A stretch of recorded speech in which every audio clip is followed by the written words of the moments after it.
اللہ کے جلیل القدر نبی موسیٰ علیہ السلام نے اللہ رب العزت کی بارگاہ میں عرض کی کہ باری تعالیٰ زانی کو کیا سزا ملے گی؟ تو اللہ رب العزت نے موسیٰ علیہ السلام سے فرمایا کہ اے میرے کلیم، یوم قیامت جب زانی کو میری بارگاہ میں لایا جائے گا تو میں زانی کو آگ کی ایسی زرہ پہناؤں گا، آگ کا ایسا لباس اسے پہناؤں گا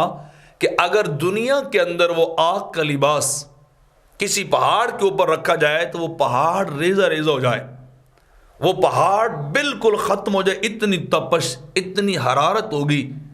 اتنی گرمی ہوگی اس آگ کے لباس کی، زرہ کی، جو یوم قیامت زانیوں کو پہنایا جائے گا کہ پہاڑ بھی اس سے ختم ہو جائیں گے۔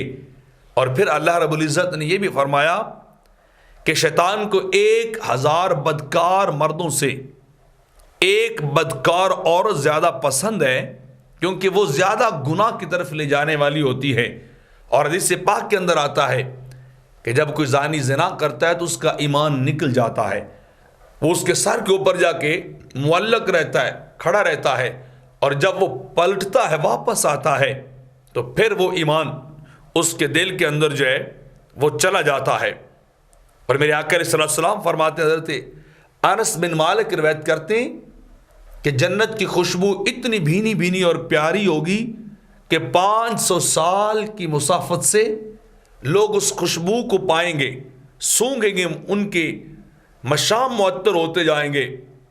ان کی طبیعت خوش ہوتی جائے گی۔ لیکن میرے آقا فرماتے ہیں کہ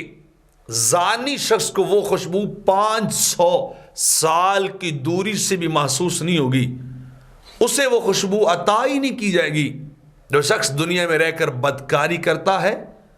جو شخص دنیا میں رہ کر حرام کاری کرتا ہے، اور جو اللہ کو ناراض کر کے حرام کام اور ناجائز کام کرتا ہے، اللہ رب العزت اسے یوم قیامت دردناک عذاب میں مبتلا کرے گا۔